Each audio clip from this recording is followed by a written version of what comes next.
चलिए,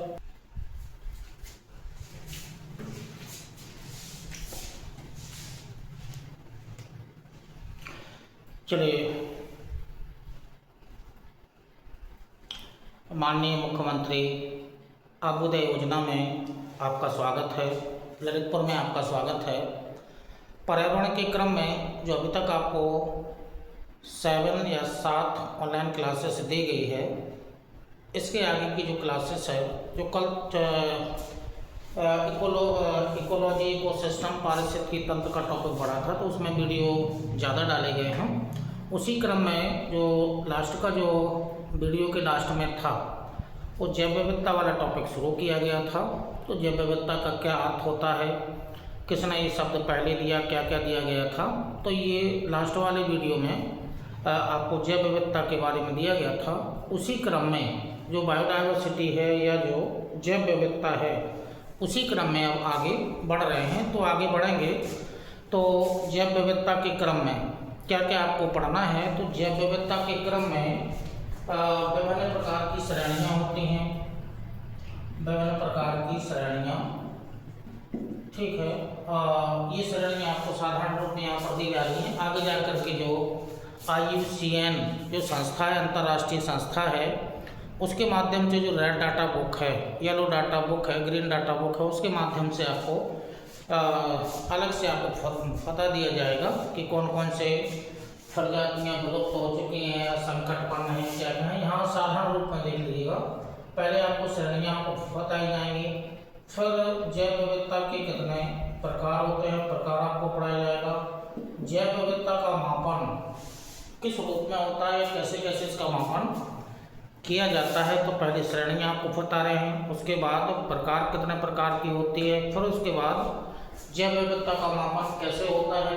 और इसी क्रम में जो हॉट स्पॉट हैं, हॉट स्पॉट की चर्चा आपसे विस्तृत रूप में की जाएगी। और हॉट स्पॉट को भारत से भी जोड़ा जाएगा और विश्व से भी जोड़ा जाएगा। तो इसी क्रम में जो हॉट स्पॉट है उसकी वार्तालाप होगी। फिर इसी क्रम में आगे जैव विविधता का कैसे कैसे संरक्षण करें, भारत में कौन कौन से क्षेत्र हैं, फिर जैव विविधता का महत्व क्या होता है, महत्व जानना है, ठीक है। फिर जैव विविधता का क्षरण हो रहा है या घटती जैव विविधता के क्या कारण है या क्षरण का कारण, आपको ये टॉपिक चूँकि बड़ा होगा, क्षरण का कारण। और इसी क्रम में कितने प्रकार से संरक्षण किया जा सकता है, कौन कौन सी संरक्षण की विधियां हैं, संरक्षण की कौन कौन सी विधियां हैं। फिर जो रेड डाटा बुक है उसके अनुसार देखेंगे कौन कौन सी इसमें विधियां होंगी, ठीक है। कौन कौन सी संरक्षण के अंतर्गत कौन कौन सी विधियां आएंगी, भारत में कौन कौन से भौगोलिक क्षेत्र हैं, यानी कि भारत को जोड़ा जाएगा। मोस्टली हॉट स्पॉट से जोड़ा जाएगा भारत को हॉट स्पॉट से भी जोड़ना है। भारत में जो संरक्षण की विधियां हैं या जो यूनेस्को के द्वारा भारत को जो प्राकृतिक जो स्थल हैं, विश्व विरासत स्थल हैं, कौन कौन से घोषित किए गए हैं, कहाँ पर हैं, इनके बारे में आपको जानकारी दी जाएगी। फिर एक विश्व विरासत एक संधि है, ठीक है, विश्व विरासत संधि। तो विश्व विरासत एक संधि है, इसके बारे में आपको जानकारी दी जाएगी। तो जो जैव विविधता वाला टॉपिक है, इसके अंतर्गत इससे पहले हम जैव विविधता का अर्थ क्या होता है, इसके पहले हम आपको जानकारी दे चुके हैं। इसी के बाद जो आज का वीडियो होगा, इन टॉपिक्स में से जितना कंप्लीट हो पाएंगे एक वीडियो में वो आपको दे दिए जाएंगे। लेकिन जैव विविधता को पढ़ना कैसे है, अर्थ आपको समझा दिया गया है, कौन कौन सी श्रेणियां हैं, प्रकार क्या होते हैं, कैसे मापन होता है। हॉट स्पॉट को विश्व में भी जोड़ना है और भारत में हॉट स्पॉट के कौन कौन से क्षेत्र हैं, क्या क्या उनकी विशेषताएं होती हैं, तो इसके बारे में पूरी आपको जानकारी डायग्राम के माध्यम से दी जाएगी। और इसका इम्पोर्टेंस क्या है जैव विविधता का। फिर जैव विविधता, घटती जैव विविधता के क्या क्या कारण हैं, ये कारण हमें आगे जानना है, या जैव विविधता का क्षरण किन किन कारणों से हो रहा है, प्राकृतिक भी जानना है और मानवीय भी जानना है। फिर जैव विविधता का हमें संरक्षण करना है, तो संरक्षण में यानी कि मोस्टली 2 प्रकार की विधियाँ होती हैं, वो हम लगाएंगे। फिर भारत में जो जैव विविधता के जो क्षेत्र हैं हॉटस्पॉट के हो गए हैं, फिर भारत में विश्व विरासत सूची में कौन कौन से स्थल हैं, कहाँ कहाँ पर हैं, कब इनको शामिल किया गया था, क्या क्या है वो पूरा, और एट लास्ट में विश्व विरासत संधि के बारे में आपको जानना है। और इसके अलावा और भी जो टॉपिक होंगे उनके बारे में आपको पूरी जानकारी दी जाएगी। तो चलिए इसी क्रम में जो आज का जो वीडियो है वो आपको क्रम से जितने टॉपिक्स हैं जैव विविधता के अंतर्गत इन टॉपिक्स को आपका यानी कि आपको अध्ययन करना है। तो चलिए इसमें जो पहला टॉपिक है वो श्रेणियाँ, कौन कौन सी जैव विविधता की श्रेणियाँ होती हैं। चलिए तो इसी क्रम में जैव विविधता की श्रेणियाँ,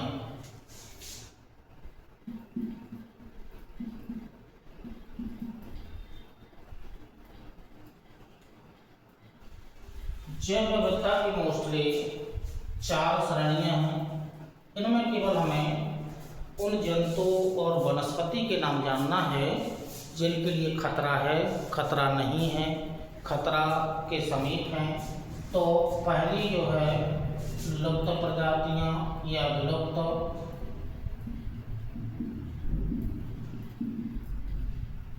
एक टॉपिक। इसके अंतर्गत उन जीवधारियों के नाम आएंगे। जो दूसरी है संभावित संकटग्रस्त हैं,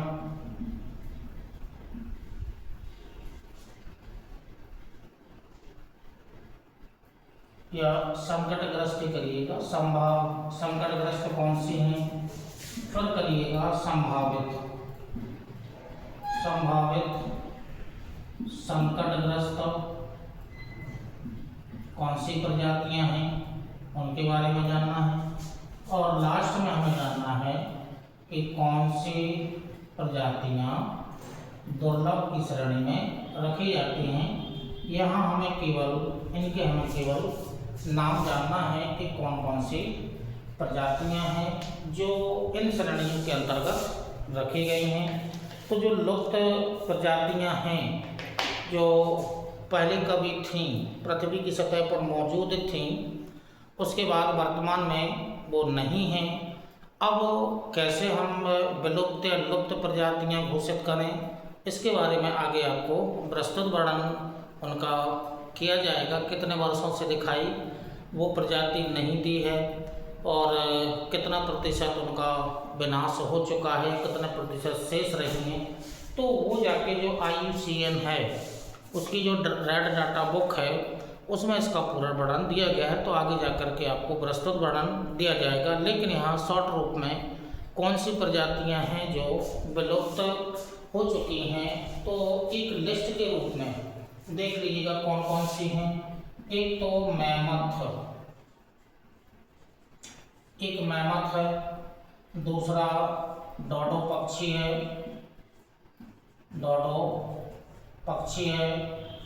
अंटार्कटिका भेड़िया है, ठीक है, ये भी विलुप्त हो चुका है। ब्लू बक ये भी विलुप्त हो चुकी है। मैमथ, डोडो पक्षी, अंटार्कटिका भेड़िया या ब्लू बक। और जो इम्पोर्टेंट है वो सभी को याद होगा या सभी जानते होंगे, डायनासोर।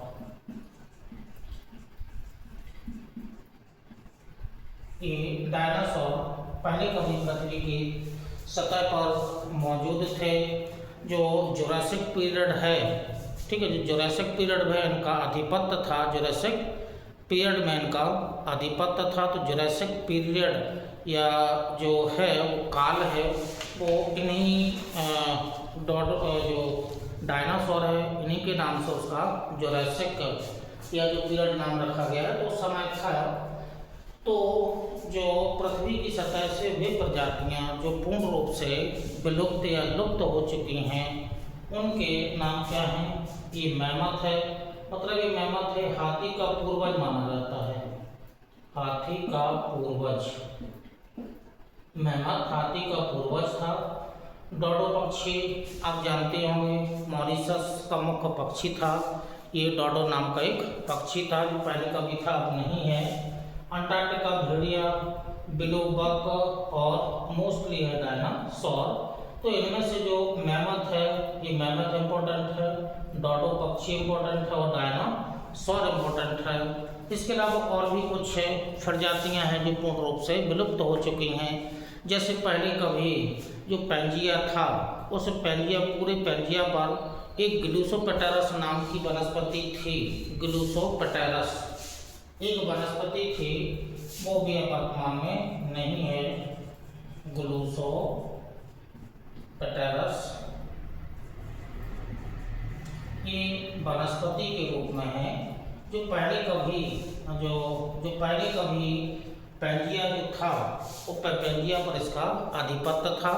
और वर्तमान में जहाँ भी कोयले की खानें हैं वहाँ पर इस वनस्पति के साक्ष्य पाए गए हैं। तो पहले कभी जो ग्लूसोपेटेरस नाम की वनस्पति थी।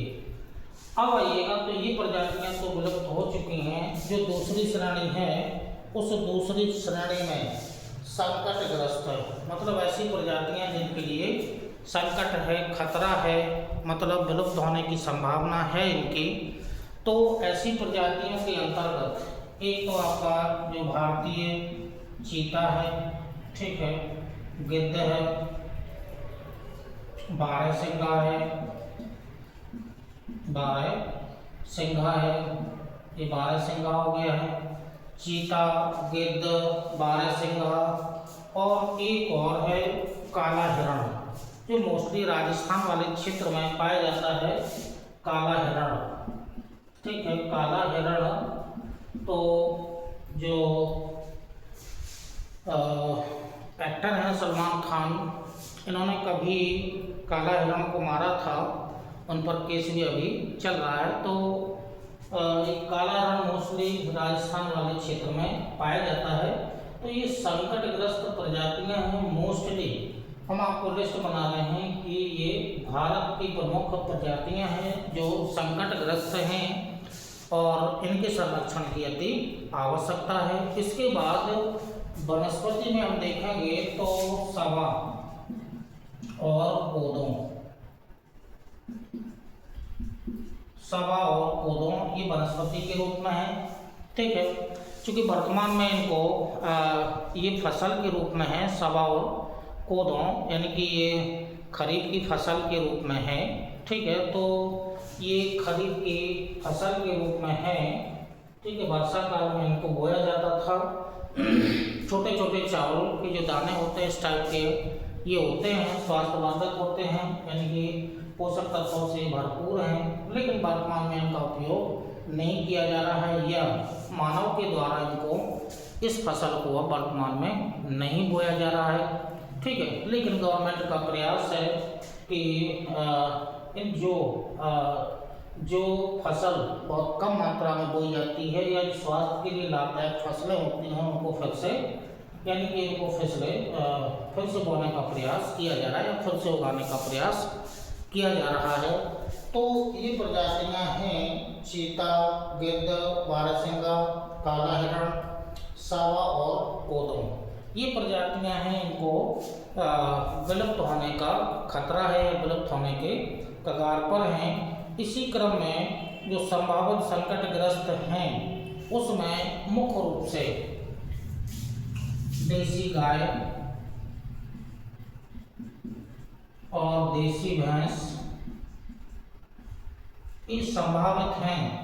भविष्य में कभी भी ये विलुप्त होने की कगार पर पहुंच सकते हैं। इसके अलावा जो काला जीरा है, काला जीरा और जौनपुरी मक्का, ये इनका प्रयोग बहुत कम मात्रा में, यानी कि जब से हाइब्रिड जो सीड्स आए हैं या जो संकर बीज आए हैं हरित क्रांति के बाद उनमें अत्यधिक लाभ हेतु मानव के द्वारा अत्यधिक लाभ देने वाली फसलों को बोया जा रहा है। तो चूँकि इसी तरह से जो हाइब्रिड जो एनिमल्स हैं या देसी गाय भैंस है, उनको लाभ हेतु, क्योंकि ये अत्यधिक दूध देते हैं, तो ये लाभ हेतु इनको अधिक मात्रा में इनका उपयोग किया जा रहा है, इनको अधिक मात्रा में पाला जा रहा है। लेकिन देसी और गाय और भैंस को उतना महत्व नहीं दिया जा रहा है। इसी तरह से काला जीरा और जौनपुरी मक्का है, इनके स्थान पर अन्य फसलों को बोया जा रहा है। अब उसके बाद जो दुर्लभ हैं, मतलब इनकी संख्या घटती जा रही है, तो जो दुर्लभ हैं और देहरादूनी बासमती चावल, चंदन, देवदार, इनकी बासमती चावल मोस्टली देहरादूनी है। बासमती चावल जो भी देहरादूनी है। उसके बाद देवदार वृक्ष है, देवदार हुआ, चीड़ हुआ, और इसके अलावा कुछ प्रजातियां हैं, यानी कि जनजाति है, अंडमान निकोबार द्वीप समूह में जो जनजातियां पाई जाती हैं, ओंगे हुआ, जारवा हुआ, तो जो इनमें से जो जारवा है, वो जारवा की संख्या घटती जा रही है। ठीक है, जनजाति है जो अंडमान निकोबार द्वीप समूह पर पाई जाती है, जनजाति है जारवा। तो जारवा जो जनजाति है, इसकी जनसंख्या में निरंतर कमी आ रही है, तो इसके संरक्षण के लिए आवश्यकता है, यानी कि ये दुर्लभ के रूप में है। तो ओंगे हुआ, सेंटिनल हुआ या जारवा हुआ, तो ये प्रजातियाँ इनकी मतलब संख्या में कमी आ रही है। दुर्लभ मतलब ये कम दिखाई या कम संख्या में हैं।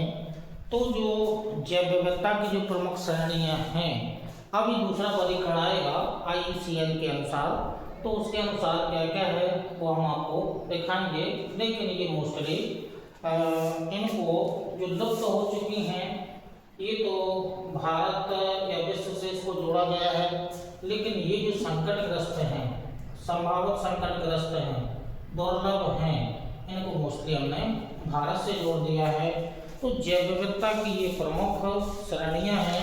अब जैव विविधता की श्रेणियों के अलावा अब आएंगे कि जैव विविधता के कितने प्रकार होते हैं। फिर प्रकार पूरा पढ़ने के बाद फिर हम पढ़ेंगे मापन कि कौन कौन सी विधियों के द्वारा मापन होता है। तो जो अगला टॉपिक था ये श्रेणियां हैं। इसी क्रम में जो अगला टॉपिक होगा वो प्रकार जानना है। जैव विविधता के कितने प्रकार होते हैं।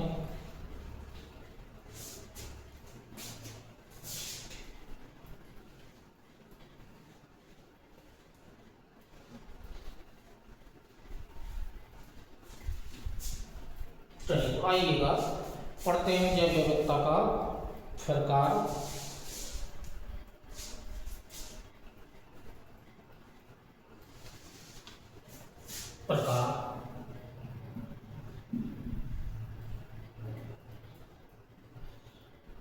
तीन प्रकार होते हैं। ऐसे करके भी आप लोग बना लीजिएगा।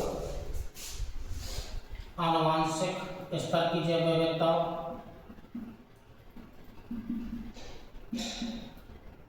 आनुवांशिक स्तर की जैव विविधता क्या है, इसके नीचे आ जाएगा जाति जैव व्यवस्था, जाति स्तर की जैव विविधता, और पारिस्थितिकी तंत्र की या सामुदायिक पारिस्थितिकी तंत्र या इसी को सामुदायिक जैव विविधता के नाम से भी इसे जाना जाता है। तो जैव विविधता के तीन प्रकार हैं। आनुवांशिक स्तर की जैव विविधता क्या होता है, ये भी आपको जानकारी दे रहे हैं। जाति या प्रजाति स्तर की जैव विविधता या पूरे पारितंत्र की या सामुदायिक जैव विविधता। तो ये मोस्टली तीन प्रकार की जैव विविधता पाई जाती है। अब ये क्या होती है, उसमें आप छोटे छोटे पॉइंट बना करके ऐसे पॉइंट बना करके थोड़ा सा लिख लीजिएगा। इनके बारे में लिखना है।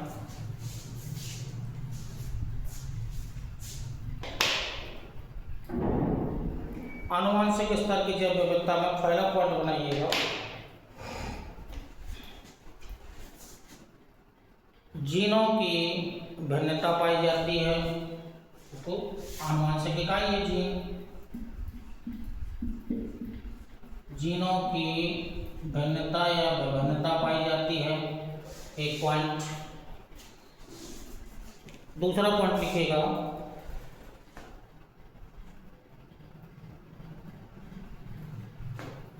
इस विविधता का कारण गुणसूत्रीय संरचना है, क्योंकि गुणसूत्र में ही जीन पाए जाएंगे। गुणसूत्रीय संरचना है, 2 पॉइंट हो गए। तीसरा पॉइंट लिखिएगा, किसी क्षेत्र की आनुवांशिक जैव विविधता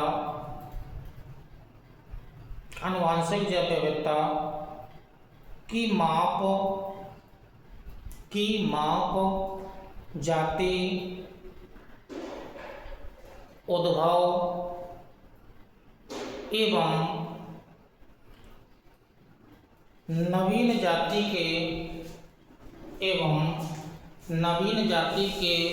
विकास के आधार पर किया जाता है।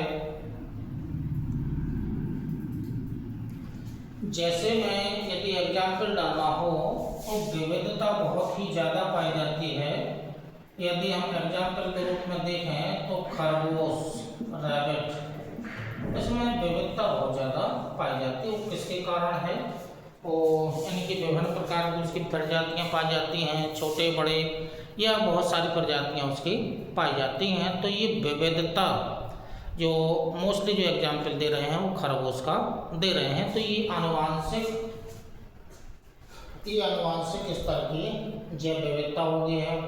आनुवांशिक स्तर के बाद जो दूसरा है वो जातीय स्तर की जैव विविधता। तो इसी में भी इसी प्रकार से पॉइंट ऐसे बना लीजिएगा। जातीय स्तर की जैव विविधता जीव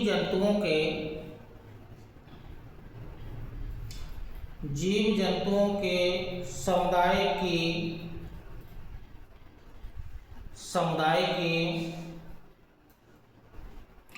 प्रजातियों में विविधता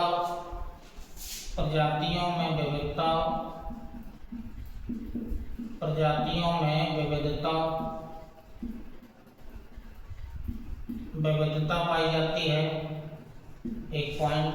क्योंकि जातीय स्तर पर है तो प्रजातियों की विविध प्रकार की स्पीशीज पाई जाती हैं। अगला पॉइंट, प्रत्येक जाति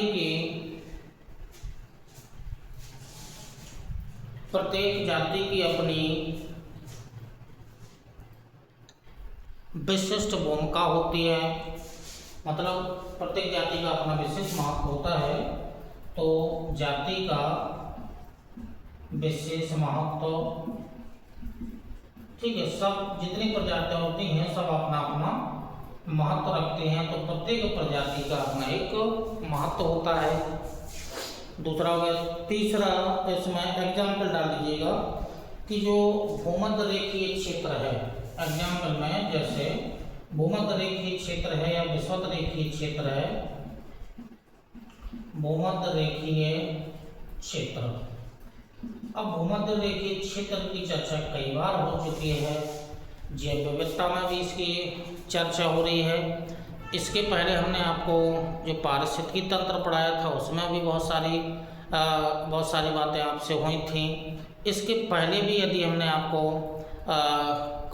एक दो वीडियो आपको डाले होंगे पर्यावरण से संबंधित, या फिर कोई महाद्वीप आपको पढ़ाया होगा या थ्योरी का सेक्शन कभी आपको पढ़ाया होगा, तो वहाँ पर भी जो भूमध्य रेखीय जलवायु है, शांत क्षेत्र है, डोलड्रम वाला क्षेत्र है, या जो जैव विविधता विश्व में सबसे ज़्यादा पाए जाने वाला क्षेत्र है, कई बार चर्चा आपसे हुई होगी। जैसे अमेजन नदी बेसिन क्षेत्र में जो वनों की विशेष प्रजाति पाई जाती है या वनों को जो नाम दिया जाता है शैलवास वन उसे नाम दिया गया था।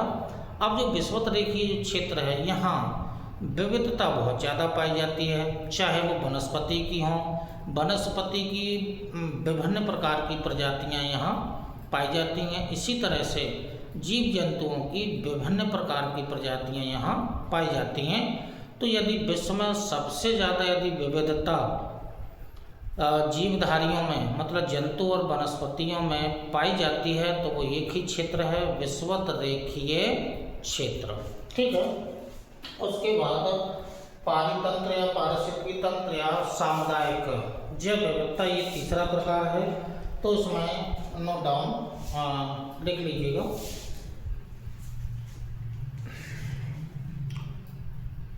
एक समुदाय के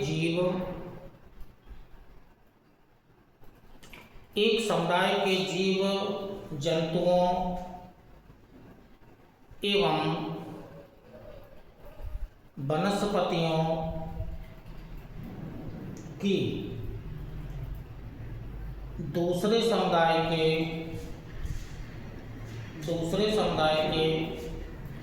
जीव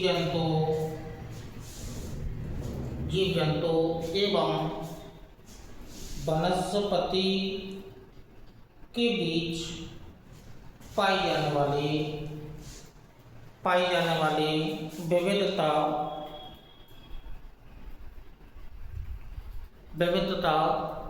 जिसे पारितंत्र या सामुदायिक विविधता जो सामुदायिक जैव विविधता के नाम से जाना जाता है। तो बहुत सारे पारिस्थितिकी तंत्र आपको पढ़ा दिए गए हैं। ठीक है, ये बहुत सारे पारिस्थितिकी तंत्र हैं, जैसे वन का पारिस्थितिकी तंत्र है, झील का पारिस्थितिकी तंत्र है, टुंड्रा प्रदेश का पारिस्थितिकी तंत्र है। अब इनमें जीव जंतु यानी कि जंतु और वनस्पति की विभिन्न प्रकार की प्रजातियां, इसी तरह से झील में, इसी तरह से टुंड्रा प्रदेश में बहुत सारे पारिस्थितिकी तंत्र हैं। मरुस्थल का पारिस्थितिकी तंत्र अलग होगा। तो ये जो वन में पाए जाने वाले जीव जंतु वनस्पति की विविधता अलग होगी। यहाँ पर यदि हम करें मरुस्थलीय क्षेत्र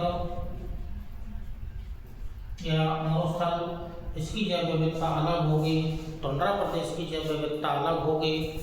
मतलब यहाँ पाए जाने वाले जीव जंतु, तो एक पारिस्थितिकी तंत्र और दूसरे पारिस्थितिकी तंत्र में पाए जाने वाले जीव जंतु और वनस्पति की जो विविधता होती है उसे ही कहा जाता है सामुदायिक या पारितंत्र जैव विविधता के नाम से इसे जाना जाता है। तो जो जैव विविधता के जो प्रकार हैं वो तीन ही प्रकार की है।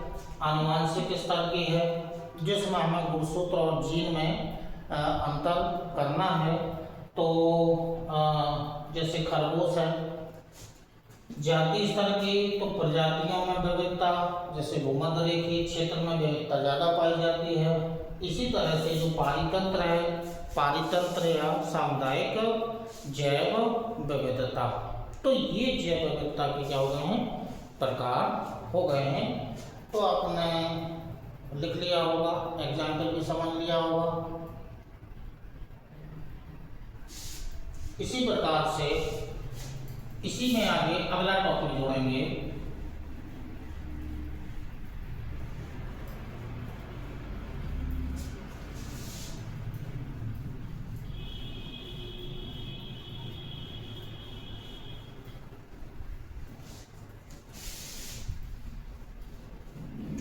अब चल रहा है मापन। जैव विविधता का मापन हम कैसे करेंगे, तो मेजरमेंट करना है, तो जैव विविधता का हमें मापन करना है। तो अगला टॉपिक है मापन।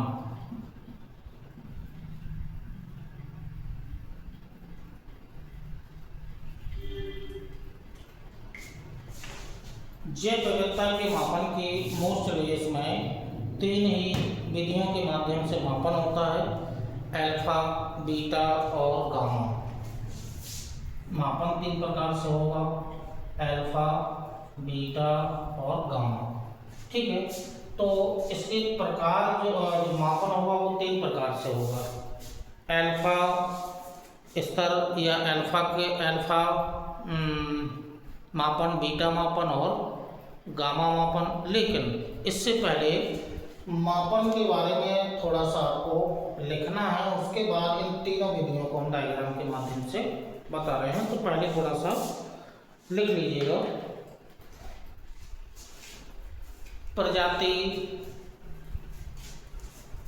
प्रजाति की संख्या और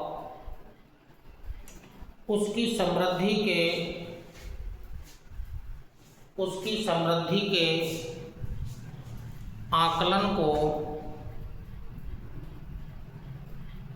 जैव विविधता का मापन कहा जाता है। प्रजातियों के क्षेत्र विशेष में प्रचुरता का शब्द पर अंडरलाइन कर लेना। प्रचुरता का आकलन अधिक मात्रा में, प्रचुरता का आकलन एवं प्रजातियों की समता का आकलन किया जाता है।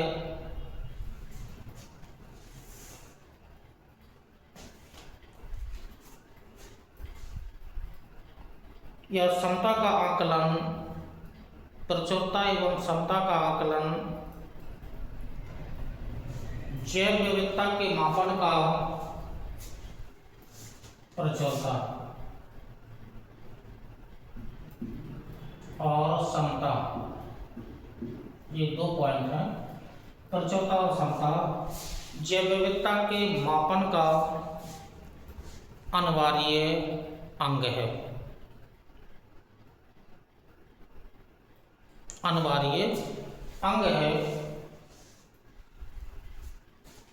अब आइएगा तो जैव विविधता का मापन 3 रूपों में किया जाता है। वो 3 रूप कौन कौन से हैं? पहला है अल्फा जैव विविधता, शॉर्ट में लिख रहे हैं अल्फा जैव विविधता। दूसरा बीटा जैव विविधता, और जो तीसरा है वो है गामा जैव विविधता।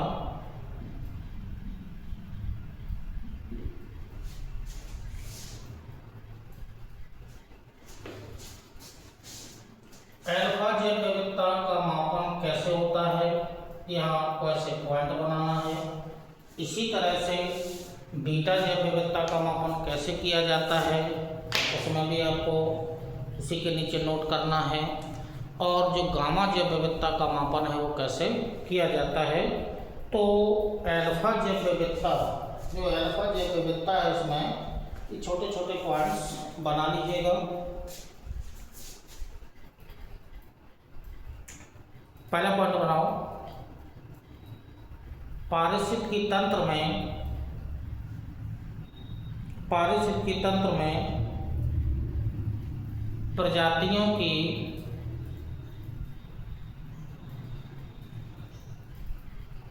कुल संख्या को दर्शाती है।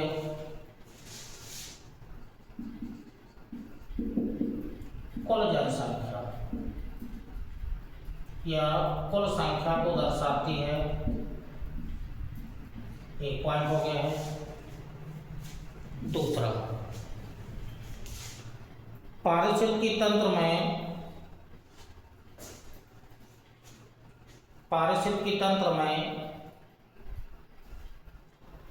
प्रजातियों की समरूपता को दर्शाती है। दूसरा पॉइंट है समरूपता। पहला पॉइंट कुल जनसंख्या को दर्शाती है, दूसरा समरूपता को दर्शाती है, और तीसरा पॉइंट मापन के बाद मापन के बाद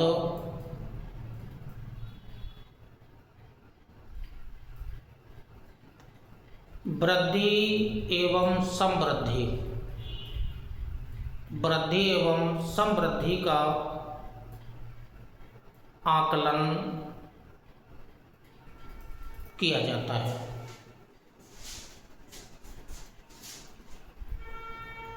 वृद्धि प्लस समवृद्धि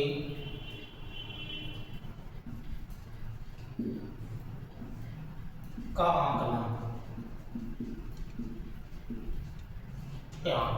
3 पॉइंट तो अल्फा जैव विविधता जो दर्शाती है वो क्या दर्शाती है, किसी पारिस्थितिकी तंत्र में कुल मतलब प्रजातियां सब जुड़ना ही है, प्रजातियों की कुल संख्या कितनी है 1 पॉइंट, तो संख्या दर्शाएगी तो उसे कहा जाएगा कि ये अल्फा जैव विविधता है, मापन है। किसी विशेष क्षेत्र में प्रजातियों में समरूपता कितनी पाई जाती है उसका आकलन करेंगे, अल्फा जैव विविधता है। उस किसी भी पारिस्थितिकी तंत्र में उस विशेष प्रजाति की वृद्धि और समवृद्धि का आकलन, ये जो 3 पॉइंट हैं वो जैव विविधता के माध्यम से, अल्फा जैव विविधता के माध्यम से इनका मापन किया जाता है। ठीक, दूसरा आइएगा तो जो दूसरा है वो है बीटा जैव विविधता। इसी तरह से पॉइंट यहाँ बना लीजिएगा। बीटा जैव विविधता में पहला पॉइंट लिखिएगा, समुदाय की विशिष्ट, समुदाय की विशिष्ट, समुदाय की विशिष्ट प्रजातियों की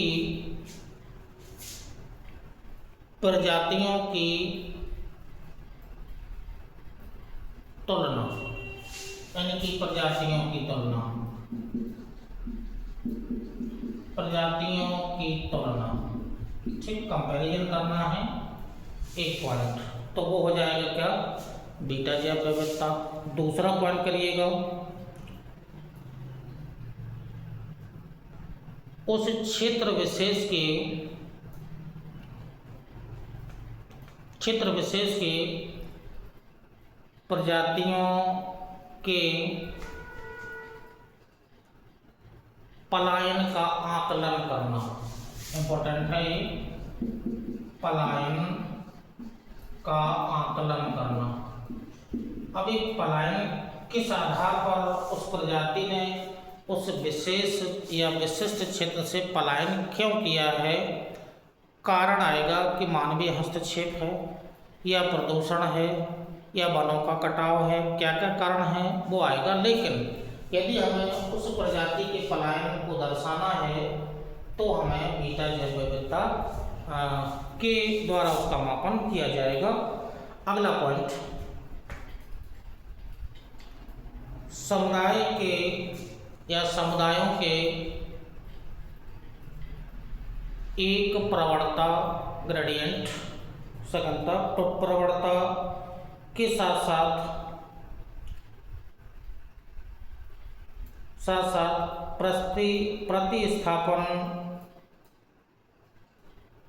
प्रतिस्थापन होने की दर को बीटा जैव विविधता कहा जाता है। तो पलायन या प्रतिस्थापन, ठीक, प्रतिस्थापन की दर को ही नाम दिया जाता है बीटा जैव विविधता कहा जाता है। तो ये बीटा जैव विविधता के द्वारा मापन कर लिया जाता है कि उस क्षेत्र में प्रजातियों की तुलना कैसे हम करें या प्रजातियों की तुलना की जाती है। मोस्ट क्या है, उस क्षेत्र का पलायन, प्रजातियों के पलायन का आकलन किया जाता है और उस विशेष क्षेत्र से जाति की जो प्रतिस्थापन का दर है वो प्रतिस्थापन का दर कितना है, ये माप को यदि हम दर्शाएंगे तो उसे नाम दिया जाएगा बीटा जैव विविधता। और लास्ट में है मापन के अंतर्गत गामा जैव विविधता।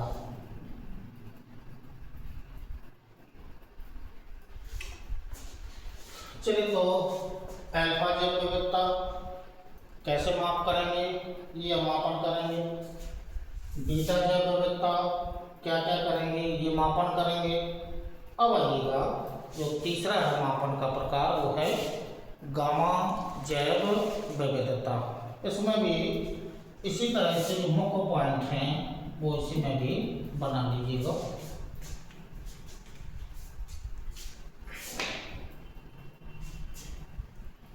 एक भौगोलिक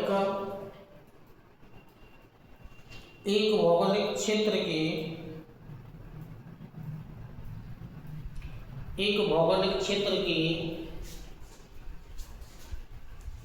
प्रजातियों की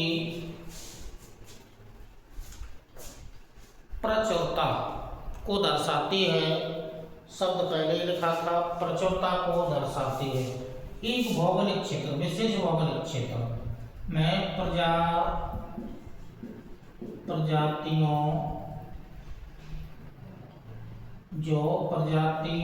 की प्रचुरता, ठीक है, ये प्रचुरता को दर्शाती है। ठीक, तो प्रजातियों की कितनी अधिक संख्या है, तो प्रचुरता को दर्शाना मतलब अब एक भौगोलिक क्षेत्र है, ठीक है, चाहे वो टुंड्रा क्षेत्र हो, चाहे उष्णकटिबंधीय क्षेत्र हो, चाहे शीतोष्ण हो, या कोई विशेष प्रकार का भौगोलिक क्षेत्र हो सकता है। एक पॉइंट। दूसरा यह है अल्फा बीटा इन दोनों का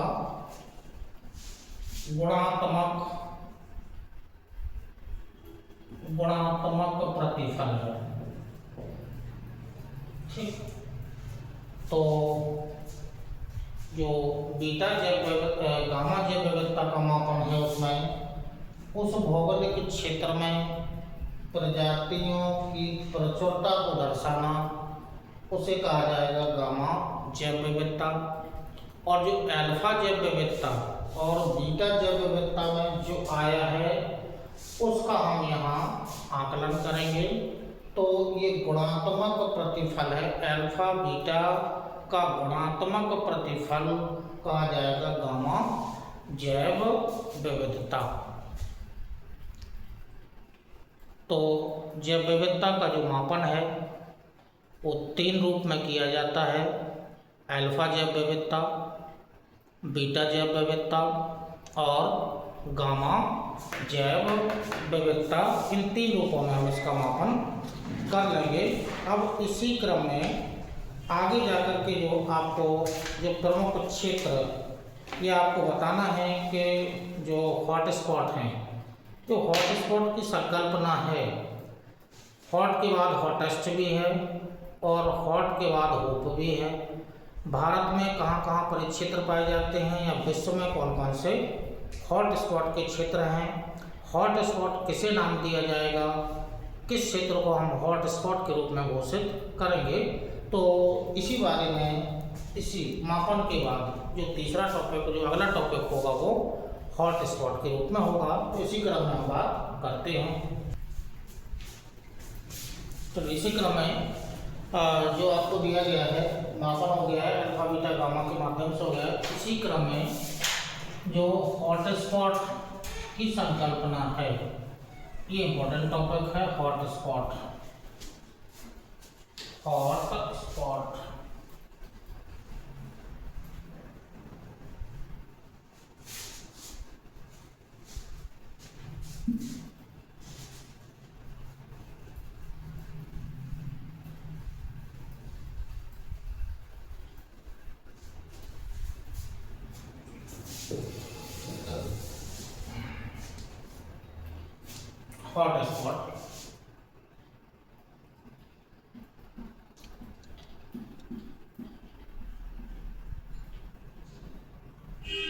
तत्व स्थल या हॉटस्पॉट जो ये हॉटस्पॉट शब्द है एक पर्यावरणविद थे नॉर्मन मेयर्स।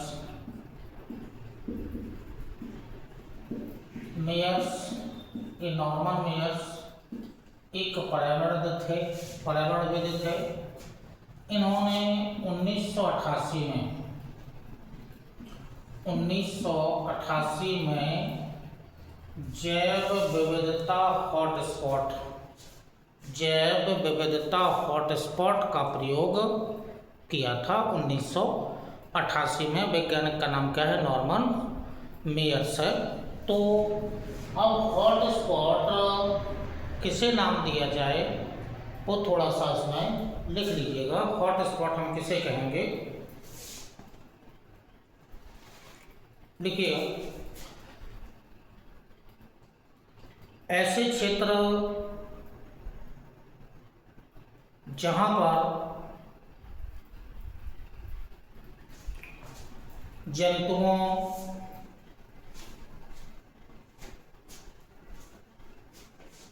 पौधों एवं सूक्ष्म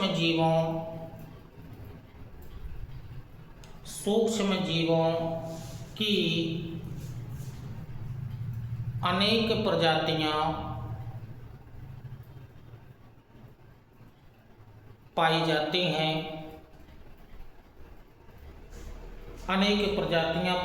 हैं तथा अनेक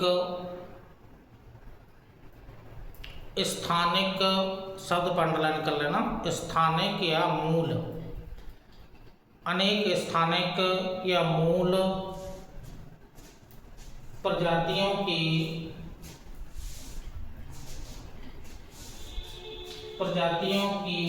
बहुलता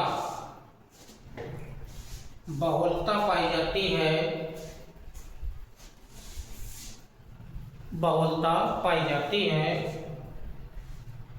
ऐसे क्षेत्र को हॉटस्पॉट के रूप में घोषित किया जाता है।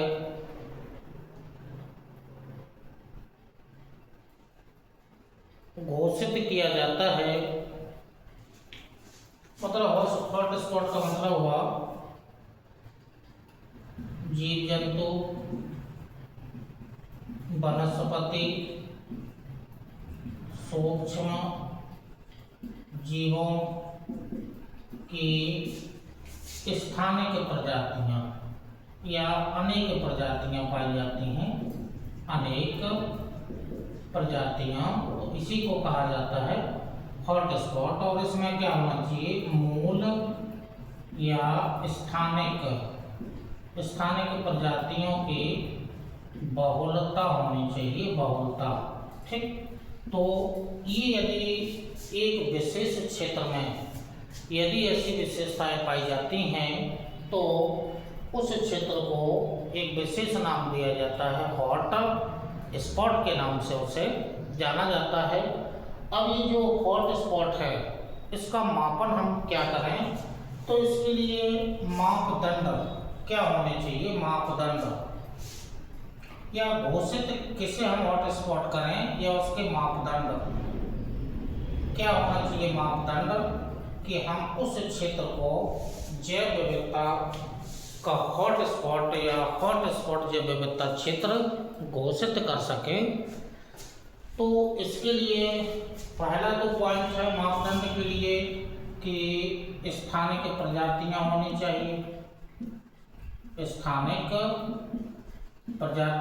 चाहिए, ठीक है। जैसे स्थानिक प्रजाति में यदि एग्जाम्पल डालना हो तो एक घटपर्णी कीटभक्षी पौधा है। घटपर्णी जो पौधा है वो मूल रूप से मेघालय राज्य में पाया जाता है और किसी भी राज्य में घटपर्णी पौधा नहीं पाया जाता है। तो जैसे घटपर्णी जो कीटभक्षी पौधा है उसका मूल निवास या जो स्थान है वो मोस्टली मेघालय राज्य में ही है। भारत के अन्य किसी राज्य में नहीं पाया जाता है। तो ये स्थानिक होना चाहिए। तो पहला मापदंड क्या है कि प्रजाति, स्थानिक प्रजातियां होनी चाहिए और बहुलता भी होनी चाहिए। और दूसरा ये है कि 70% इनका विनाश हो चुका हो। 70% जो स्थानिक या जो मूल प्रजातियां हैं उनका 70% विनाश हो चुका हो। और इसके अलावा जो इस क्षेत्र में 1500 से अधिक प्रजातियां पाई जाती हों, ठीक है, इस क्षेत्र में 1500 से अधिक प्रजातियां पाई जाती हों, तो इसके लिए 3 मापदंड हैं। मतलब किसी क्षेत्र को हॉटस्पॉट घोषित करने के लिए 3 मापदंड हैं। 3 मापदंड क्या हैं कि उस क्षेत्र में पाई जाने वाली प्रजातियां हों वो स्थानिक हों, उसी मूल्य की हों। दूसरा, उस क्षेत्र में उन प्रजातियों का 70% विनाश हो चुका हो, तब हम संरक्षण करना होगा। और उस क्षेत्र में जो स्थानिक प्रजातियां हैं, 1500 से अधिक स्थानिक प्रजातियां पाई जानी चाहिए। तो हम ऐसे क्षेत्र को जैव विविधता हॉटस्पॉट क्षेत्र घोषित कर देते हैं। मतलब हम नहीं करते हैं, पर्यावरणविदों के द्वारा या यूनेस्को के द्वारा या IUCN के द्वारा ये हॉटस्पॉट घोषित किए जाते हैं। तो ये हॉटस्पॉट के लिए क्या है, मापदंड हैं। अब ये हॉटस्पॉट के लिए मापदंड हैं तो पूरे विश्व में, लगभग पूरे विश्व में 36 हॉटस्पॉट पाए जाते हैं। 36 हॉट स्पॉट पाए जाते हैं। अब 36 में से जो 8 हॉटस्पॉट हैं ये हॉटेस्ट हैं, हॉटेस्ट स्पॉट। अब ये जो 8 हैं विश्व में कितने पाए जाते हैं, 36 हॉटस्पॉट क्षेत्र पाए जाते हैं या घोषित किए गए हैं, जिनमें से 8 क्षेत्र क्या हैं, हॉटेस्ट हैं, हॉटेस्ट स्पॉट के रूप में घोषित किए गए हैं। अब ये जो हॉटेस्ट जो स्पॉट हैं अभी विश्व में कहाँ, क्योंकि 36 तो हमें जानना नहीं है, लेकिन ये हॉटेस्ट हैं इनके नाम हमें थोड़ा सा जानना है कि ये विश्व में कहाँ पाए जाते हैं या कौन कौन से क्षेत्र हैं।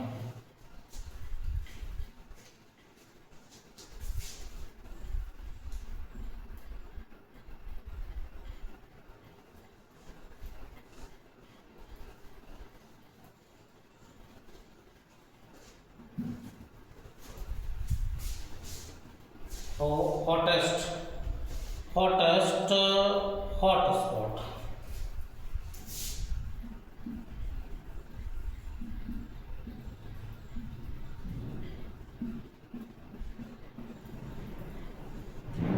36 तो हॉटस्पॉट है। अब 36 में से जो मोस्टली जो 8 ये हॉटेस्ट स्पॉट हैं। अब कौन कौन से हैं वो थोड़ा सा जान लीजिएगा। एक तो अफ्रीका महाद्वीप में एक क्षेत्र है मेडागास्कर। मेडागास्कर एक द्वीप के रूप में ही है, मालागासी इसका पुराना नाम है। तो जो एक द्वीप के रूप में है, हिंद महासागर का सबसे बड़ा द्वीप है, विश्व का तीसरा सबसे बड़ा द्वीप है मेडागास्कर। अफ्रीका महाद्वीप के अंतर्गत आता है। अरब सागर या जो हिंद महासागर है इससे संलग्न द्वीप है मेडागास्कर। अब मेडागास्कर के अलावा जो फिलीपींस वाला जो पूरा क्षेत्र है, द्वीपीय क्षेत्र है फिलीपींस, जो फिलीपींस जो देश है पूरा, उसमें बहुत सारे द्वीप हैं। जैसे मिंडनाओ एक द्वीप हुआ, लेजोन एक द्वीप हुआ, बासी एक द्वीप हुआ। ऐसे बहुत सारे द्वीपों का समूह है जो उत्तरी हिंद महासागर में फैले हुए द्वीप समूह हैं। फिलीपींस को हॉटेस्ट हॉट स्पॉट के रूप में घोषित किया गया है। इसके अलावा जो सोंडालैंड है उसे भी सोंडालैंड मतलब ये जो पूरा दक्षिणी पूर्वी एशिया का जो क्षेत्र हुआ, जिसमें मलेशिया, थाईलैंड, सिंगापुर, इंडोनेशिया, ये जो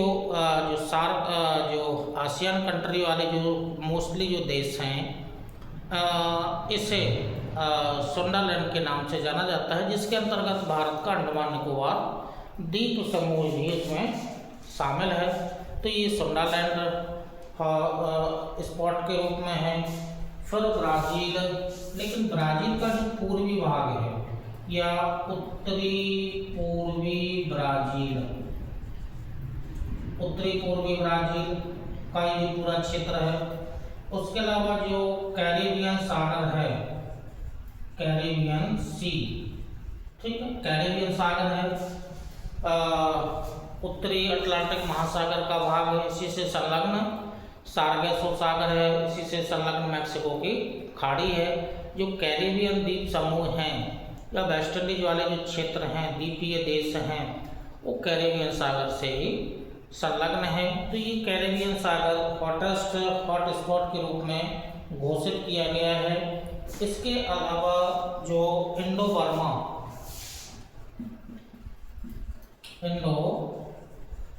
बर्मा जो क्षेत्र है ये भी है। इसके अलावा पश्चिमी घाट से लेकर के श्रीलंका तक का क्षेत्र ये भी हॉट स्पॉट के रूप में है। इसके अलावा जो तंजानिया और जो केन्या का क्षेत्र है, तंजानिया और केन्या पूर्वी भागीय तंजानिया प्लस केन्या देश। तो ये जो 8 क्षेत्र हैं, 1 2 3 4 5 6 7 8, इन 8 क्षेत्रों को विश्व के इन 8 क्षेत्रों को हॉटेस्ट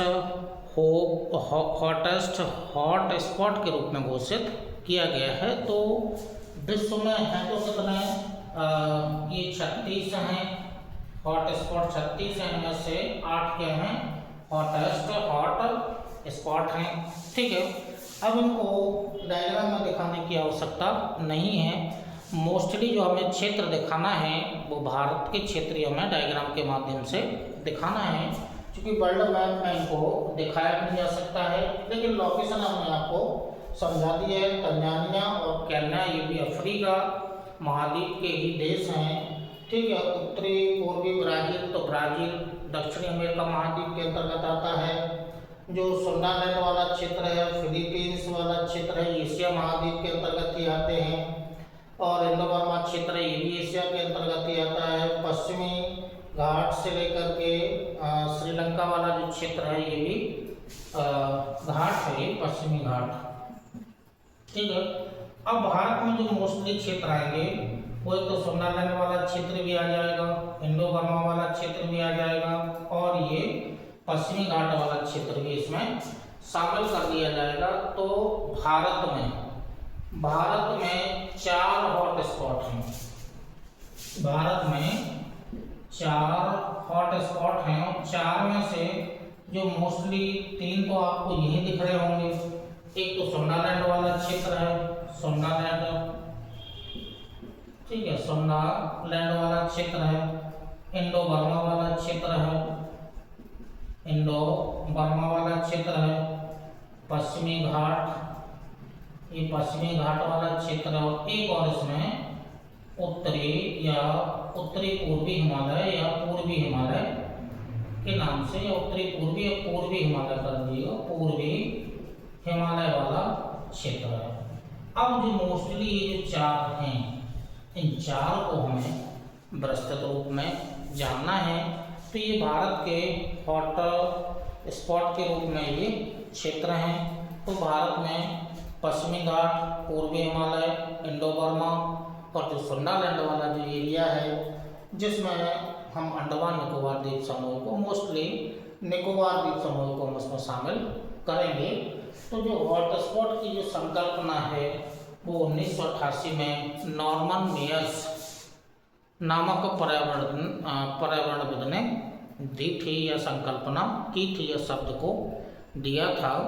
तो अब क्या मापन होगा या मापदंड होंगे हमने आपको समझा दिया है। विश्व में कितने हैं, हॉटेस्ट कितने हैं, कौन कौन से हैं, भारत में मोस्टली कितने हैं, 4 हैं। अब जो भारत में 4 हैं उनकी हम विस्तृत रूप से यहाँ पर व्याख्या करेंगे कि भारत में तो 4 हॉटस्पॉट हैं।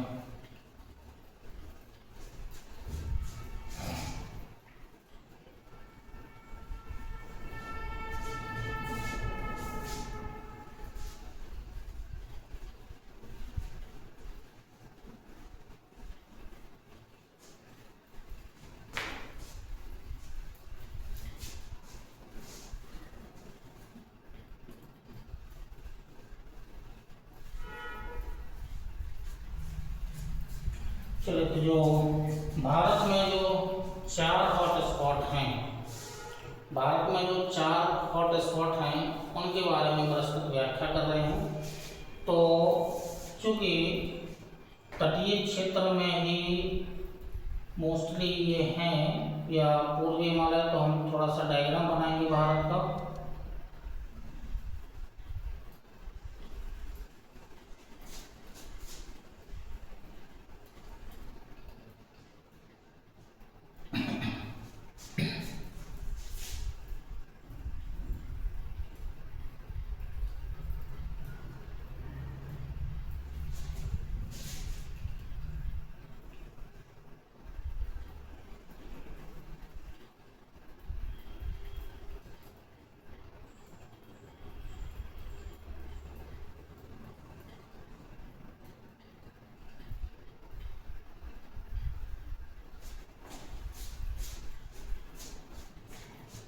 ये अरब सागर वाला क्षेत्र है,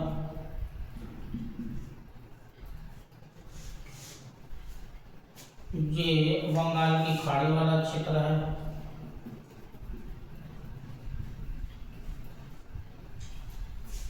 यहाँ पर एक पर्वत श्रृंखला मोस्टली जो फैली हुई है, वैसे करके यहाँ ये हिमालय पर्वत फैला हुआ है।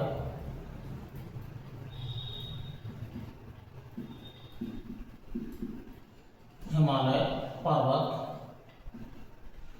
तो ये वाला जो क्षेत्र है जो जम्मू कश्मीर वाले क्षेत्र में पड़ेगा उसको पश्चिमी हिमालय, और ये वाला जो क्षेत्र है इसे पूर्वी हिमालय के नाम से इसे जाना जाएगा। तो अब जो भारत में 4 प्रमुख क्षेत्र हैं, 4 क्षेत्र कौन कौन से हैं वो अभी लिस्ट में अभी आपको बताए गए थे। तो ये पश्चिमी घाट है, पश्चिमी घाट इम्पोर्टेंट है। पश्चिमी घाट के अलावा पूर्वी हिमालय,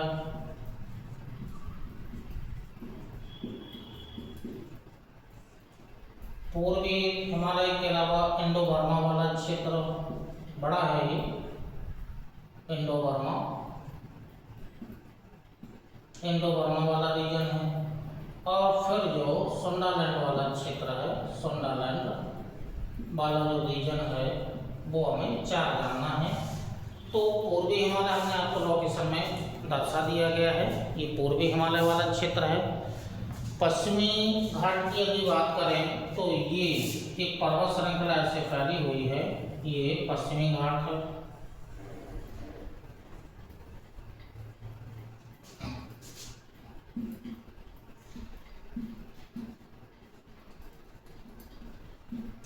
पश्चिमी घाट हो गया है।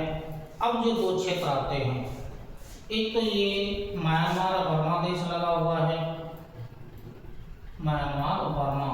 तो यहाँ जो ऐसे करके एक ब्रह्मपुत्र नदी बहती है, ब्रह्मपुत्र नदी समझ जाइएगा, तीर का निशान लगा है। तो एक तो पूरा ये एरिया है, ये बर्मा का क्षेत्र, ये पूरा एरिया है। उसके बाद यदि हम नीचे जाएंगे इस क्षेत्र में तो मलेशिया, इंडोनेशिया, थाईलैंड और यहाँ पर द्वीपीय रूप में से अंडमान निकोबार द्वीप समूह फैले हुए हैं, तो ये अंडमान निकोबार द्वीप समूह भी इसी में शामिल होगा, अंडमान प्लस निकोबार। तो ये जो क्षेत्र है इसको सोंडालैंड के नाम से जाना जाता है, ये सोंडालैंड वाला एरिया है। तो ये जो चार जो मोस्टली क्षेत्र हैं, ठीक है, जिसमें पूर्वी हिमालय, असम, अरुणाचल प्रदेश, सिक्किम, इन क्षेत्रों में उत्तराखंड, उत्तराखंड तक रहना है। तो ये जो पूर्वी हिमालय वाला क्षेत्र है ये हॉटस्पॉट के रूप में है। पश्चिमी घाट जिसका विस्तार थोड़ा सा गुजरात में है, नर्मदा नदी के दक्षिण वाला क्षेत्र। उसके अलावा मोस्टली महाराष्ट्र, कर्नाटक और केरल में इसका मोस्टली विस्तार है। तो केरल में मोस्टली इसका विस्तार है। और नीचे जो एक द्वीपीय देश है श्रीलंका, वो ऐसे करके ये श्रीलंका वाला क्षेत्र भी इसी पश्चिमी घाट के अंतर्गत आता है। पश्चिमी घाट को एक विशेष नाम सह्याद्री की पहाड़ियाँ, सह्याद्री पहाड़ियों के नाम से भी इसे जाना जाता है। तो जो भारत से संबंधित पश्चिमी घाट, पूर्वी हिमालय, इंडो बर्मा रीजन और सोंडालैंड वाला जो एरिया है ये भारत में हॉट स्पॉट के रूप में है। अब इनकी हमें विस्तृत व्याख्या करनी ही है, विस्तृत रूप से इनको जानना है। तो चलो, हॉट स्पॉट तो हमने आपको डायग्राम के माध्यम से दर्शा ही दिए हैं। आप चाहे तो इनको अलग अलग करके हेडिंग डाल लीजिएगा।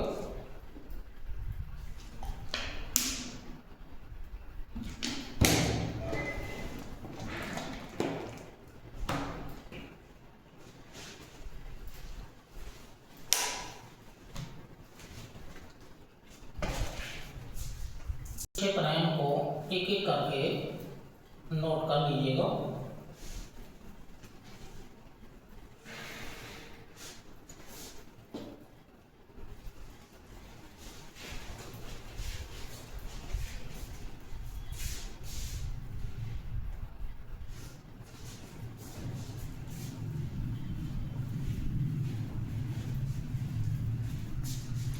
चलो, जो पहली हेडिंग है वो डाल लीजिएगा, पश्चिमी घाट। अब पश्चिमी घाट की क्या क्या विशेषताएं होंगी वो जान लीजिएगा। तो पहली हेडिंग डालो पश्चिमी घाट।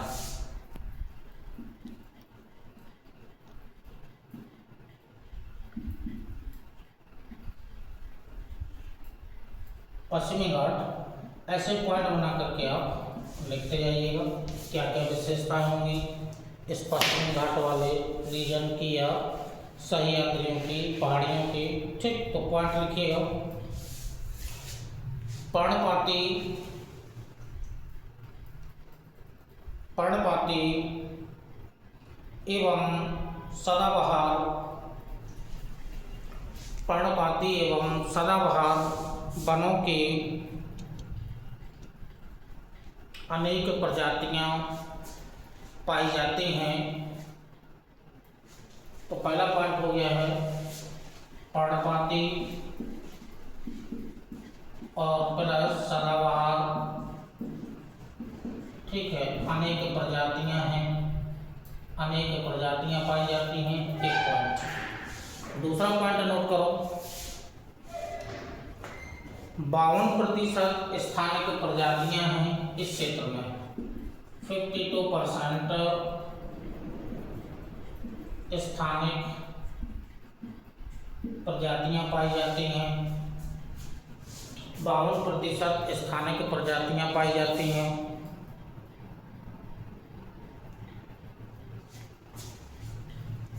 क्षेत्र इसका आपको बता ही दिया है, ये महाराष्ट्र है, ये कर्नाटक है, ये केरल है, और नीचे वाला जो क्षेत्र है वो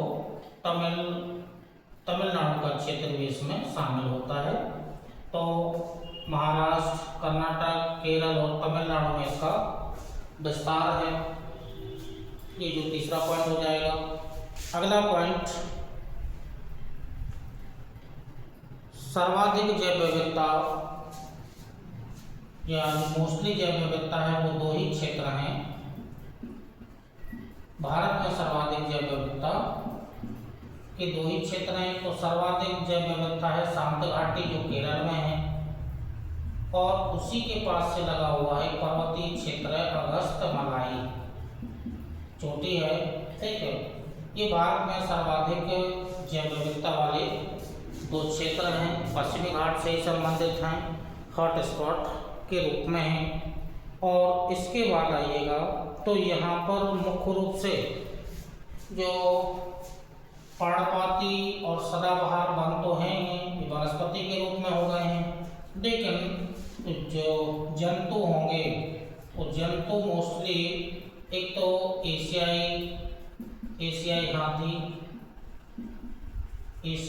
जो मुख्य रूप से जो पेरियार राष्ट्रीय उद्यान है केरल में, यहाँ पाया जाता है, शांत घाटी वाला ही क्षेत्र है।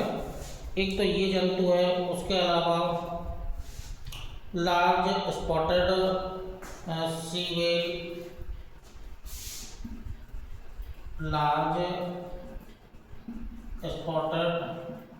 सीवेल नाम का एक जंतु है, वो भी यहाँ पर पाया जाता है। इसके अलावा जो लायन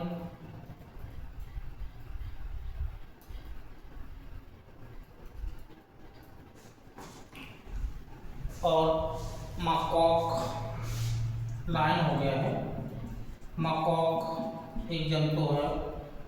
तो ये मोस्टली यहाँ पाए जाने वाले, या जो पश्चिमी घाट है उस पर पाए जाने वाले जंतु हैं। तो एशियाई हाथी, लार्ज स्पॉटेड सीवेल, लायन और मकॉक, ये मोस्टली यहाँ पर ये जंतु पाए जाते हैं।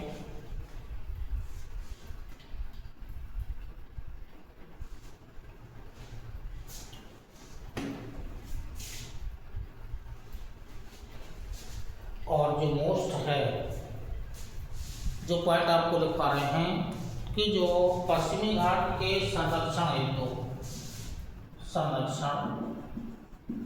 इससे प्रश्न यूपीएससी में बन चुका है, यूपीएससी में क्वेश्चन बन चुका है कि पश्चिमी घाट के संरक्षण हेतु निम्न में से कौन कौन सी समितियां गठित की गई थीं।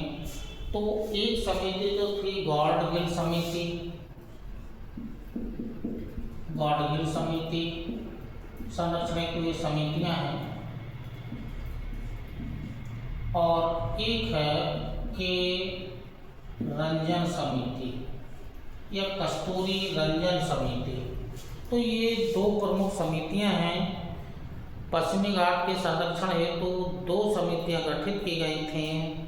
एक समिति का नाम है गॉडगिल समिति और दूसरी है कस्तूरी रंजन समिति। तो ये जो समितियां हैं इनसे क्वेश्चन पहले बन चुका है, या फिर यूपीएससी में सिविल सर्विस में जो क्वेश्चन बने हैं निम्न में से कौन कौन से भारत में हॉट स्पॉट क्षेत्र हैं, कौन सा हॉट स्पॉट क्षेत्र सबसे बड़ा है या कौन सा छोटा है, इस प्रकार के भी प्रश्न पहले बन चुके हैं, लेकिन समितियों से क्वेश्चन बन चुका है। तो ये जो सह्याद्री की पहाड़ियाँ या जो पश्चिमी घाट है ये भारत में हॉट स्पॉट के रूप में है या हॉट स्पॉट घोषित किया गया है। तो एक क्षेत्र हो गया है। अब आइएगा तो जो दूसरा क्षेत्र है वो है पूर्वी हिमालय।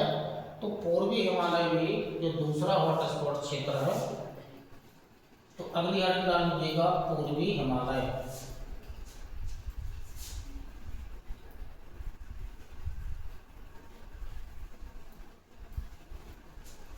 दूसरा क्षेत्र है पूर्वी हिमालय।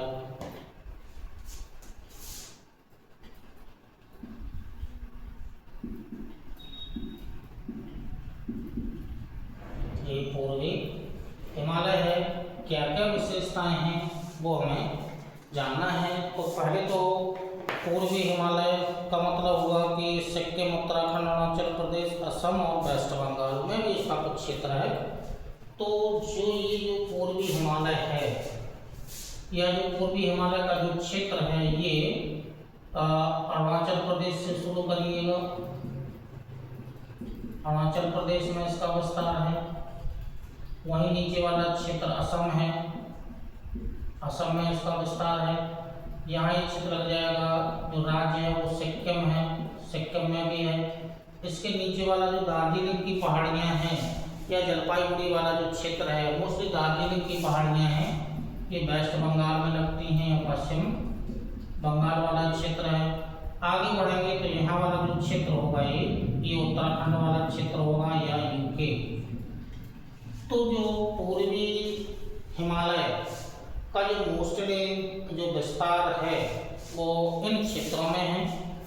सिक्किम, अरुणाचल प्रदेश, असम, सिक्किम, पश्चिम बंगाल और उत्तराखंड।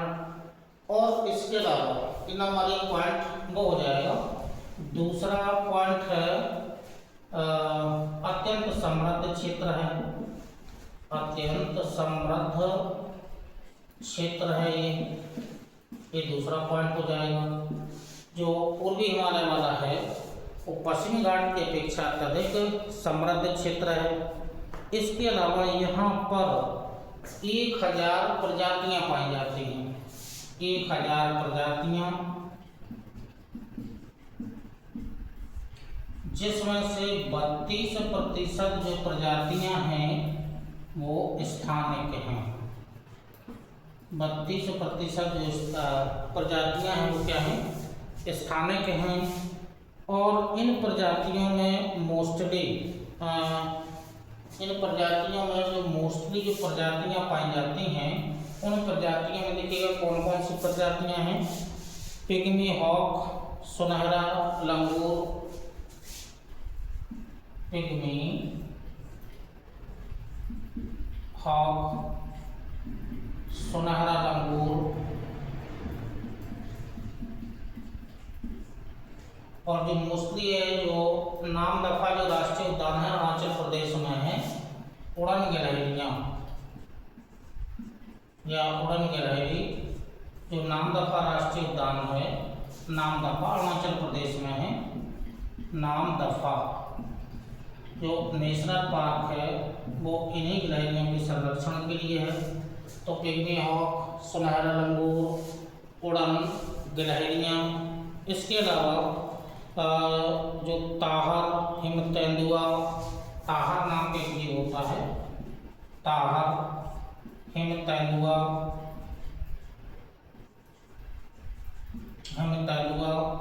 तो ये पूर्वी हिमालय वाले क्षेत्र में पाए जाने वाले प्रमुख जंतुओं के ये नाम हैं।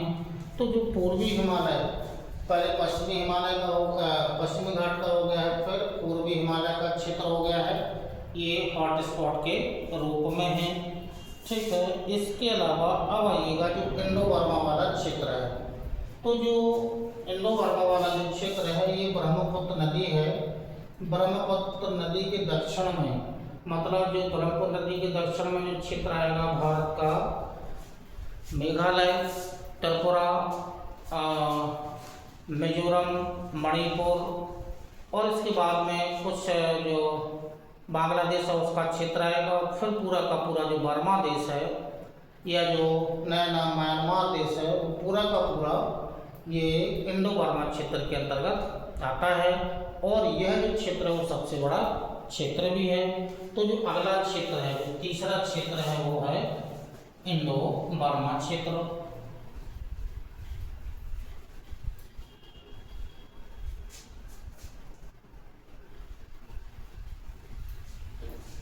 हॉट स्पॉट के रूप में तीसरा बड़ा क्षेत्र इंडो बर्मा।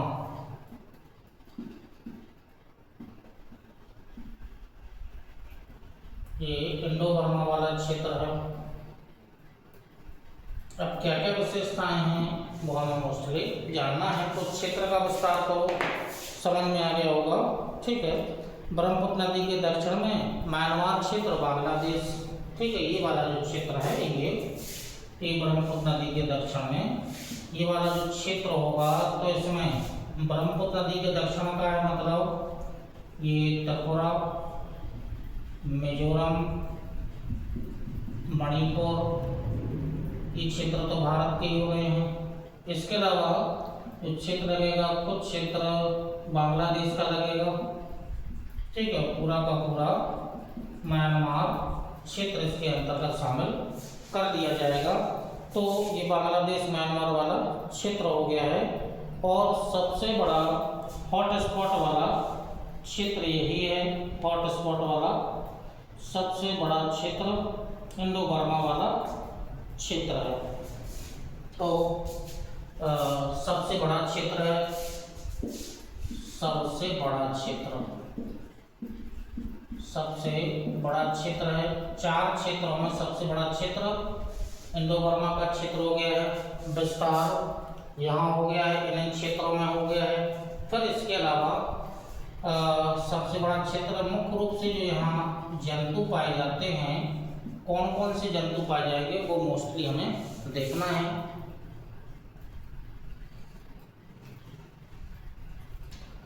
संगाई हिरण,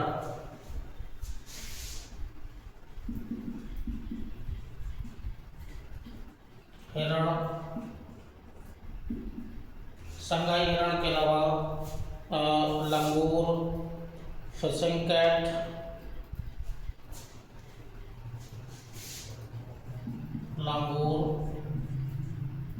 फिशिंग कैट,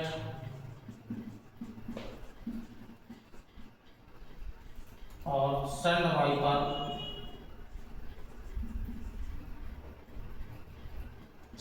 वाइपर, ये मुख्य रूप से पाए जाने वाले यहाँ जंतु हैं जो इंडो बर्मा वाले क्षेत्र में पाए जाते हैं। ठीक है, तो ये प्रमुख यहाँ पाए जाने वाले जंतु हैं। अब जो 3 क्षेत्र हो गए हैं, अब 3 क्षेत्रों के अलावा इसमें सबसे बड़ा क्षेत्र यह है, सबसे छोटा कहें तो हॉटस्पॉट में सबसे जो छोटा क्षेत्र है वो हॉटस्पॉट के रूप में, तो सबसे बड़ा क्षेत्र है इंडो बर्मा वाला क्षेत्र और सबसे छोटा जो क्षेत्र है वो पश्चिमी घाट है। अब हॉटस्पॉट के रूप में एक क्षेत्र बचता है जो सुंडालैंड के नाम से इसे जाना जाता है, जिसका विस्तार Malaysia, Indonesia, Thailand, Andaman Nicobar द्वीप समूह, या इसके आगे जो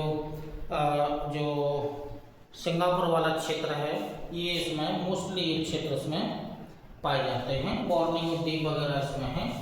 तो जो चौथा या जो लास्ट हॉट स्पॉट है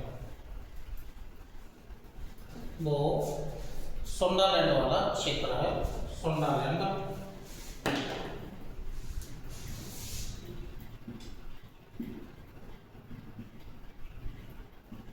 सुंडालैंड क्षेत्र। अब क्या क्या है ये सुंडालैंड क्षेत्र के अंतर्गत, तो जो इंडो मलाया रीजन है, इंडो मलाया रीजन तो हमने वहाँ पर भी आपको दिखा दिया कि इंडो मलाया रीजन, इंडो का मतलब है अंडमान निकोबार द्वीप समूह भी इसमें शामिल किया जाता है। और इस क्षेत्र को यूएनओ द्वारा, ये पॉइंट इम्पोर्टेंट है, यूएनओ द्वारा 2013 में से वर्ल्ड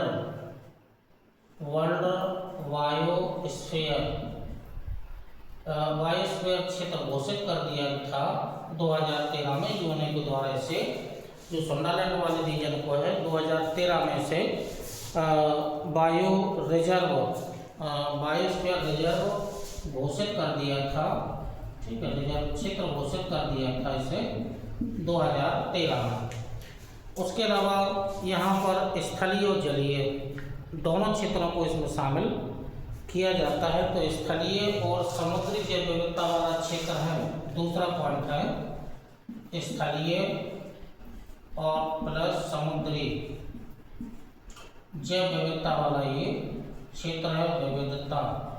और मोस्टली यहाँ जो भारत का जो क्षेत्र है वो निकोबार द्वीप समूह इसमें आइलैंड इसमें शामिल किए जाते हैं। मोस्टली अंडमान निकोबार के अलावा निकोबार द्वीप समूह मोस्टली इसमें शामिल किए जाते हैं। और यहाँ पर मुख्य रूप से जो विविधता है, प्रवाल, व्हेल मछली, डुगोंग, कछुआ, मगरमच्छ और विभिन्न प्रकार की मछलियाँ। तो जंतुओं में जो मोस्टली हैं यहाँ प्रवाल कीट, ठीक है, मतलब प्रवाल कीट भी यहाँ पर पाए जाते हैं। एक डुगोंग, जिसे डुगोंग या इसे समुद्री गाय के नाम से इसे जाना जाता है। यहाँ का राजकीय पशु भी यहाँ का हो सकता है, समुद्री गाय के नाम से इसे जाना जाता है डुगोंग, ठीक है।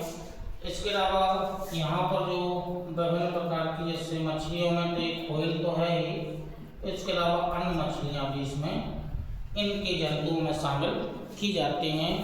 कछुआ और मगरमच्छ, कछुआ